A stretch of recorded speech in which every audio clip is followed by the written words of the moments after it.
जय माता दी दोस्तों, आप सभी का स्वागत है हमारे YouTube चैनल में। दोस्तों, आज की इस वीडियो में हम बात करने वाले हैं 23 जनवरी और 24 जनवरी 2021 के कन्या राशि फल के बारे में। कन्या राशि के लोगों के लिए ये 2 दिन कैसे रहेंगे, इन 2 दिनों में ग्रह नक्षत्रों की स्थिति कैसी होगी, किस तरह के योग बनने वाले हैं। इन 2 दिनों में बहुत ही खूबसूरत योग होंगे और उनका प्रभाव उतना ही अच्छा आपके जीवन पर होगा। बहुत महत्वपूर्ण है ये 2 दिन, क्योंकि जो सबसे शुभ योग माने जाते हैं वो इन 2 दिनों में बनने वाले हैं। तो चलिए विस्तार से जान लेते हैं कि उन सभी योगों का प्रभाव आपकी दिनचर्या पर कैसा होगा। आगे बढ़ने से पहले आपसे छोटा सा निवेदन है, हमारी वीडियो को लाइक ज़रूर करें। चैनल पर यदि पहली बार आए हैं तो चैनल को सब्सक्राइब कर लें और जुड़ जाएं हमारे चैनल के साथ। यहाँ आपको समय समय पर सभी जानकारियाँ प्राप्त होती रहेंगी। तो चलिए दोनों दिनों के तिथि नक्षत्र के बारे में जान लेते हैं। और 23 जनवरी का जो दिन है ये शुक्ल पक्ष की 10वीं तिथि है। इस दिन कृतिका नक्षत्र रहेगा। चंद्रमा वृषभ राशि में है, जहाँ राहु विराजमान है और राहु और चंद्र की युति हो रही है, जो काफ़ी महत्वपूर्ण होती है। सूर्य जो है मकर राशि में चल रहे हैं और इस दिन सूर्य उत्तराषाढ़ा नक्षत्र से निकलकर श्रवण नक्षत्र में प्रवेश करेंगे। इस दिन बड़े ही सुंदर योग है। सर्वार्थ सिद्धि योग बनेगा अगले दिन सुबह तक, अमृत सिद्धि योग बनेगा अगले दिन सुबह तक, रवि योग बनेगा पूरा दिन। तो 3 जो बहुत अच्छे योग होते हैं वो इस दिन हैं। और इस दिन का अभिजीत मुहूर्त दोपहर 12:12 से 12:54 तक रहेगा। अब 24 जनवरी की बात कर लेते हैं। तो 24 जनवरी शुक्ल पक्ष की एकादशी तिथि है। ये पोष मास की एकादशी है, जिसको पुत्रदा एकादशी के नाम से जाना जाता है। इस दिन सुबह तक रोहिणी नक्षत्र रहेगा, उसके बाद मृगशिरा नक्षत्र शुरू हो जाएगा और ब्रह्म नाम का योग भी बनेगा।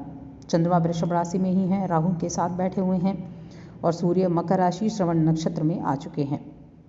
इस दिन द्विपुष्कर योग बन रहा है और इस द्विपुष्कर योग में ही एकादशी तिथि होगी, जो कि बहुत अच्छा योग माना जाता है। साथ में रवि योग भी रहेगा। द्विपुष्कर योग जो कि 2 गुना लाभ की प्राप्ति कराने वाला योग होता है। अभिजीत मुहूर्त की बात की जाए तो 12:12 से 12:55 तक इस दिन का अभिजीत मुहूर्त होगा। अब कन्या राशि के लोगों के लिए जो चंद्रमा की स्थिति है वो नवम भाव में है और नवम भाव को हम भाग्य का भाव कहते हैं और साथ में धर्म का भाव भी कहते हैं। तो यहाँ धर्म के भाग्य के भाव में राहु और चंद्र एक साथ बैठे हैं, तो ये कई तरह के प्रभाव आपके जीवन पर लेकर आए हैं। कुछ अच्छे प्रभाव भी हैं और कुछ सावधानी भरे प्रभाव भी रहने वाले हैं। योगों का प्रभाव बहुत अधिक होता है। जब योग बनते हैं तो उनका प्रभाव भी आपके ऊपर देखने को मिलेगा। अब नवम भाव में चंद्रमा आपके अंदर एक ऐसी इच्छा को जागृत करेगा कि आप स्वतंत्र रूप से अपनी काम करना चाहेंगे। स्वतंत्रता की इच्छा मन में रहेगी और काम तो आप पूरी तरह से करेंगे, लेकिन गति थोड़ी धीमी रह सकती है, जिसके चलते आपका जो काम है वो देरी से पूरा होगा। मेहनत बहुत करनी है और मेहनत बहुत करनी पड़ेगी लाभ कमाने के लिए। उस मेहनत से आप पीछे भी नहीं हटते, आप ज़रूर अपने सभी कामों को ध्यान देंगे। घरेलू वातावरण में आप इस दौरान कुछ सुधार देखेंगे। आपके पिता के साथ आपके संबंध अच्छे होंगे और अपने पिता के साथ आप कुछ अच्छे डिसीजन भी ले पाएंगे उनके साथ मिलकर। आध्यात्मिक तौर पर रुचि लेंगे, कुछ आध्यात्मिक चीज़ों से जुड़ेंगे और इस दौरान कुछ ज़रूरतमंद व्यक्तियों की मदद के लिए भी आप आगे आएंगे। अब 23 जनवरी जो 3 योग हैं उन योगों का प्रभाव भी आपके लिए रहेगा। उन योगों के प्रभाव से आपका दिन जो है वो आराम से बीतेगा। चुनौतियाँ बहुत कम होंगी।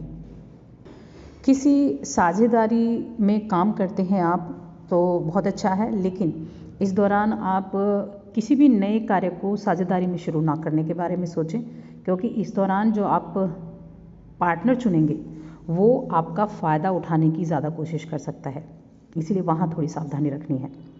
व्यवसाय में आपके अच्छा रहेगा, सफलता मिलेगी। आपके जो सहकर्मी हैं उनका सहयोग भी आपको प्राप्त होगा और अपनी कुछ काम करने की जो रणनीति है उनमें थोड़ा परिवर्तन अगर आप करना चाहते हैं तो कर सकते हैं, जिससे आपको आगे बढ़ने के लिए आसानी हो। अब प्रेम जीवन के लिए ये समय जो है ठीक नहीं है, क्योंकि राहु यहाँ चंद्र के साथ बैठे हैं और शुक्र की ये राशि है, तो प्रेमी के साथ कुछ मनमुटाव की स्थिति हो सकती है। वाणी पर थोड़ा संयम रखें। वाणी पर संयम रखेंगे तो अच्छा रहेगा। बाकी दाम्पत्य जीवन अच्छा रहेगा, पति पत्नी के बीच अच्छा सामंजस्य बना रहेगा। आप जिन कार्यों में प्रयास करें, जो काम कर रहे हैं, उनमें अगर आप इस दिन मेहनत करते हैं तो उनका रिजल्ट आपको अच्छा मिलेगा, आज ना सही आगे देखने को मिलेगा।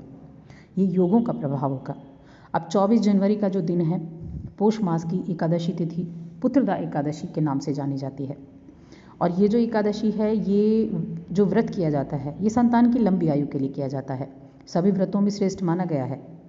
वर्ष में 2 बार पुत्रदा एकादशी आती है। ये एक पोष मास की एकादशी, दूसरी जुलाई या अगस्त के महीने में आती है, जो श्रावणा पुत्र एकादशी होती है। अब इस व्रत को संतान की लंबी आयु के लिए भी रखा जाता है, या आपकी संतान किसी रोग से पीड़ित है तो भी इस व्रत को रख सकते हैं, या संतान की सफलता में किसी तरह की बाधाएं आ रही हैं तो भी माताएं इस व्रत को रख सकती हैं। साथ में जो संतान प्राप्ति करना चाहती हैं उनके लिए भी ये व्रत बहुत महत्वपूर्ण होता है। संतान प्राप्ति के लिए भी ये व्रत किया जाता है, तो आप इस व्रत को कर सकते हैं। ये व्रत भगवान विष्णु को समर्पित है। पूरे विधि विधान के साथ आप भगवान विष्णु की पूजा अर्चना करें और इस व्रत के नियम का पालन करें। शाम को विधिपूर्वक भगवान विष्णु की पूजा और आरती करें। उसके बाद जब व्रत का पारण करते हैं तो ज़रूरतमंद लोगों को दान देना बिल्कुल ना भूलें। अब इस दिन जो द्विपुष्कर योग बना है, रवि योग बना है, उनका भी बेनिफिट आपको इस दिन होगा। तो ये जो 24 जनवरी का दिन है, ये आपके लिए मनोरंजन की चीज़ों में बीतेगा और कुछ ज्ञान हासिल करने में, ज्ञानार्जन क्षेत्र में समय व्यतीत होगा। दूसरों को समझने के लिए बहुत अच्छा दिन है। मन में प्रसन्नता के भाव रहेंगे और कहीं आप बाहर मित्रों के साथ टूर पर जा सकते हैं या शाम के समय कहीं घूमने का प्लान कर सकते हैं। घर परिवार की स्थिति अच्छी रहेगी। धन खर्चा ज़रूर हो सकता है, तो खर्चे पर थोड़ा अंकुश लगाकर चलें, थोड़ा सा नियंत्रण करें। प्रतिस्पर्धा करने वाले लोग जो होते हैं, यानी जो आपके प्रतिस्पर्धी हैं, उनकी कोई चाल हुई तो वो निष्फल ज़रूर होगी। अब भाग्य वृद्धि का योग भी है, भाग्य में वृद्धि भी होगी और भाग्य वृद्धि होने से किसी कार्य के बनने की भी आशंका बनी हुई है।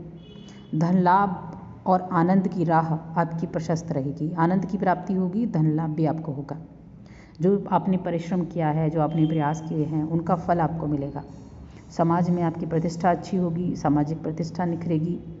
करियर से संबंधित नए विचार आपके मन में आएंगे। और अगर महिलाओं की बात की जाए तो ये दिन महिलाओं के लिए बड़ा सकारात्मक है। आप सकारात्मक तौर पर अपने कामों को कर सकेंगी और अच्छा समय व्यतीत कर पाएंगी। कामकाजी महिलाएं इस दिन काफ़ी एंजॉय कर सकती हैं।